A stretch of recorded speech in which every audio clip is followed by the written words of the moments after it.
बड़ी खबर मैं आपको बता दूं, ईरान में सत्ता के खिलाफ मचे घमासान और अमेरिका से टकराव के बीच ये बड़ी खबर आ रही है। आज ईरान के मुद्दे पर संयुक्त राष्ट्र सुरक्षा परिषद की बैठक होगी। ये भारतीय समय के अनुसार देर रात करीब 1 बजे के आसपास होगी। सुरक्षा परिषद की ये बैठक अमेरिका की पहल पर होगी। तो यूएनएससी की ये बैठक है, अमेरिका की पहल पर यह बैठक हो रही है। विशाल पांडे के पास इसको लेकर और डिटेल्स हैं, जानकारी दीजिए विशाल। की बैठक बुलाई गई है, अमेरिका की पहल पर यह बैठक बुलाई जा रही है और जो ताज़ा हालात इस वक्त बने हुए हैं उस बैठक में इसको लेकर चर्चा हो सकती है, क्योंकि जिस तरह से ईरान और अमेरिका के बीच में तनाव बढ़ा हुआ है, ईरान बार बार इजराइल को इसके लिए टारगेट कर रहा है कि इजराइल अमेरिका का सहारा लेकर इस पूरे इलाके में अशांति फैला रहा है और इजराइल हमेशा से कहता रहा है कि ईरान इजराइल के अस्तित्व के लिए ही अपने आप में एक सबसे बड़ा खतरा है। तो ईरान और इजराइल की लड़ाई बहुत पुरानी रही है, बहुत लंबी रही है, जो लगातार चल रही है। और इस बीच हमने देखा कि ईरान की तरफ से राष्ट्रपति डोनाल्ड ट्रंप को भी वहां के सरकारी मीडिया, सरकारी टीवी की तरफ से धमकी दी गई थी, जो उन पर हमला हुआ था उनके चुनावी कैंपेन के वक्त, उसकी तस्वीर को साझा करके कि इस बार गोली चूकेगी नहीं। तो ईरान एक तरफ जहां अमेरिकन मीडिया में जाकर बयान दे रहे हैं, अपना पक्ष रख रहे हैं, तो दूसरी तरफ वो ये भी दिखा रहे हैं कि अमेरिका से वो दब नहीं रहे हैं। लेकिन अमेरिका भी ये जानता है कि ईरान इस वक्त ऐसी स्थिति में है जहां पर जो प्रदर्शनकारी हैं बड़ी संख्या में सड़कों पर है और बहुत सारी खबरें सामने नहीं आ पा रही, क्योंकि वहां इंटरनेट बंद है। स्टारलिंक ने एक प्रयोग किया, उसका भी कोई बहुत असर नहीं हो पाया। तो बहुत सारी चीजें ईरान से निकलकर सामने नहीं आ पा रही। हो सकता है उसकी जानकारी अमेरिका के पास हो, सुरक्षा एजेंसियों के पास हो। तो देखना यह होगा कि अमेरिका इस यूएनएससी की बैठक के बाद क्या बड़ा फैसला ले सकता है। लेकिन रोमाना, तैयारी ईरान की भी है और अमेरिका की भी है। ये सिर्फ और सिर्फ अभी दिखावे का हम ये कह सकते हैं कि सब कुछ सामने आ रहा है कि बिल्कुल सही कह रहे हैं कि फिलहाल एक तरीके से ये पोस्चरिंग की जा रही है। और जिस तरीके का आकलन अभी मेहमान कर रहे थे कि कई बार युद्ध में अपने सारे पत्ते नहीं खोले जाते हैं और ऐसे में कहा कुछ जाता है और बाद में किया कुछ और जाता है। इस बीच ईरान का एक बड़ा फैसला, वो आपको बता दूं मैं, अपना हवाई क्षेत्र ईरान ने बंद कर दिया है। अमेरिका ने मिडिल ईस्ट की तरफ जंगी जहाज भेजा है। यूएस ने दक्षिण चीन सागर से मिडिल ईस्ट भेज दिया है अपना जंगी बेड़ा। तो ये देखिए आप किस तरीके के कदम उठाए जा रहे हैं और ये जो कदम अब उठाए जा रहे हैं ये बिल्कुल अलग उन बयानों से जो सुनाई पड़ रहे हैं। कहा तो बयान में डोनाल्ड ट्रंप की तरफ से कहा जा रहा है कि हमें पता चला है वहां फांसी चल गई है, वहां प्रदर्शनकारियों पर अब किसी तरीके का जुल्म नहीं हो रहा है, इस तरीके की बात वो कर रहे हैं। वहीं दूसरी तरफ विदेश मंत्री ईरान के कह रहे हैं कि हम किसी को फांसी नहीं दे रहे हैं। लेकिन पोस्टरिंग यहां पर देखिए जो की जा रही है उससे बिल्कुल अलग जो कदम उठाए जा रहे हैं। सीधे रुख करेंगे, खास मेहमान हमारे साथ लगातार बने हुए हैं। निनाद जी का एक बार फिर से रुख करते हैं। निनाद जी, क्या माना जाए, तख्ता पलट किए बिना अमेरिका मानेगा नहीं? देखिए, ईरान का तख्ता पलट करना वेनेजुएला नहीं है। ईरान एक सिविलाइजेशनल पावर है। ईरान में तख्ता पलट करना इतना आसान नहीं है। अगर आप तख्ता पलट करते भी हैं तो शिया इंपल्स, जो शिया लोग हैं, वो कोई सेक्युलर कंट्री नहीं बनने वाला है, ये शिया ही रहेगा। तो इसलिए एक तरह से कहा जाए तो जो रज़ा पहलवी की जो मुलाकात हो रही है वहां पर ग्राहम साहब से, उन मुलाकातों को आप किस तरीके से देखते हैं?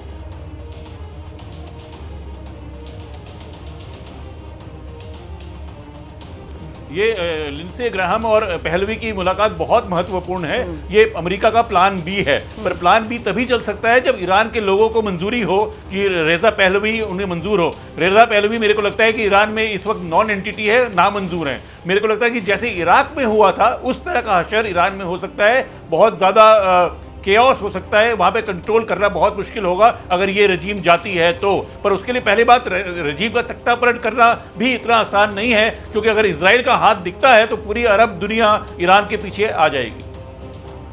ये बड़ी महत्वपूर्ण बात आप कह रहे हैं कि अगर इजराइल का हाथ दिखता है तो अभी उसमें कहीं कोई कमी पेशी नजर आ रही है कि ईरान की तरफ से तो पूरी कोशिश की जा रही है दुनिया को यही बताने की और साथ ही मिली भगत की अमेरिका और इजराइल की। खैर, मैं आगे बढ़ रही हूँ, एक और बड़ी खबर का हम रुख करते हैं। ईरान का जो रडार वाले अमेरिकी सैन्य ठिकानों पर हलचल बढ़ रही है। ईरान के रडार वाले अमेरिकी सैन्य ठिकानों पर हलचल तेज हो रही है। सैन्य ठिकानों से अपने सैनिकों को हटा रहा है अमेरिका ने कतर एयरबेस से अपने सैनिकों को हटा दिया है। कतर के अल उदैद एयरबेस को छोड़ रहे हैं अमेरिकी जवान। कतर ने अमेरिकी सेना के जवानों के हटने की पुष्टि भी कर दी है। नीरज का रुख करेंगे और जानते हैं नीरज से जरा और क्या डिटेल्स मिल रही है। मतलब एहतियात पूरी बढ़ती जा रही है नीरज, जिस बात का मैं जिक्र पहले कर रही थी कि भले ही बयानों में कुछ भी कहा जा रहा हो, लेकिन जो किया जा रहा है वो इससे बिल्कुल अलग नजर आ रहा है और उसके जरिए समझ में यही आ रहा है कि कदम वही उठते हुए दिख रहे हैं जो युद्ध की आहट का अंदेशा दे रहे हैं। बिल्कुल रोमाना, देखिए ये जितनी भी परिस्थितियां बन रही हैं सब युद्ध से पहले की होती हैं कि अगर युद्ध के लिए जाना है तो, क्योंकि हमने देखा पिछले साल जब अमेरिका ने अटैक किया था न्यूक्लियर संयंत्रों पर ईरान के, उसके बाद ईरान ने पलटवार किया। और पलटवार क्या किया था, उन्होंने कतर में जो अमेरिकी यूएस बेस है, मिलिट्री बेस है, उस पर अटैक किया था। हालांकि कितना सक्सेसफुल हुआ था वो अलग बात है, लेकिन उन्होंने काउंटर अटैक किया था। और इसीलिए इस बार अमेरिका ने, क्योंकि ईरान भी धमकी दे चुका है और ऐसी खबरें भी आ रही हैं, हालांकि ये कभी कंफर्म नहीं होती, इस तरह की खबरें होती हैं कि बैलिस्टिक मिसाइल, जैसे कि खुद उनके विदेश मंत्री कह रहे हैं कि रशिया ने अपनी जो सबसे खतरनाक मिसाइलों में से एक है इस्कंदर मिसाइल है, वो भी शायद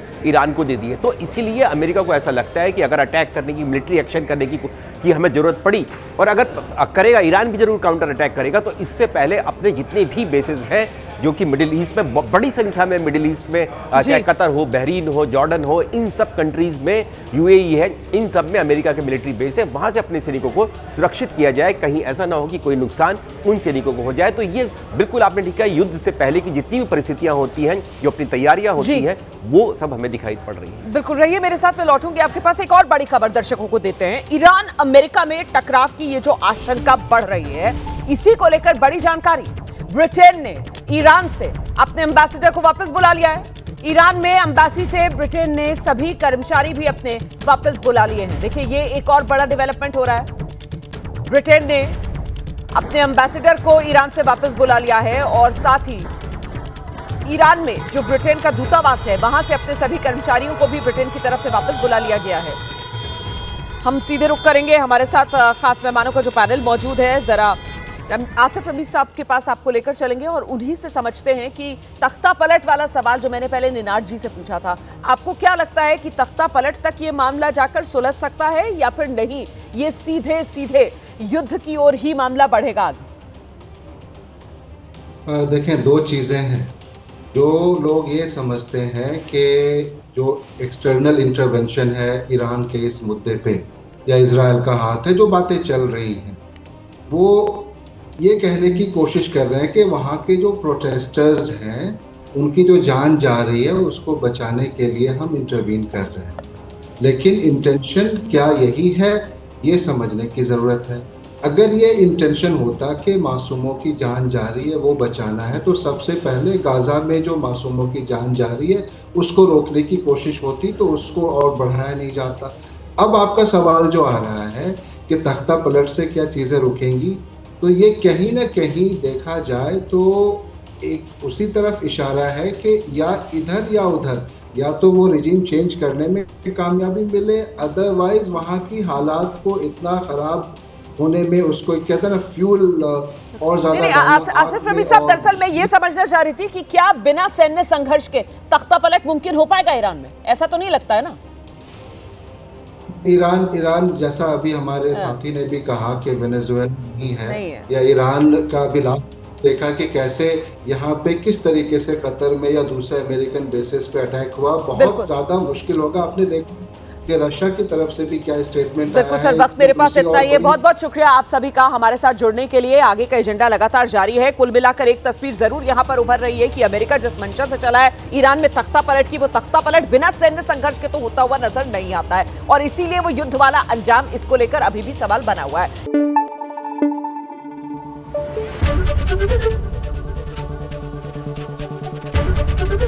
एबीपी न्यूज आपको रखे आगे।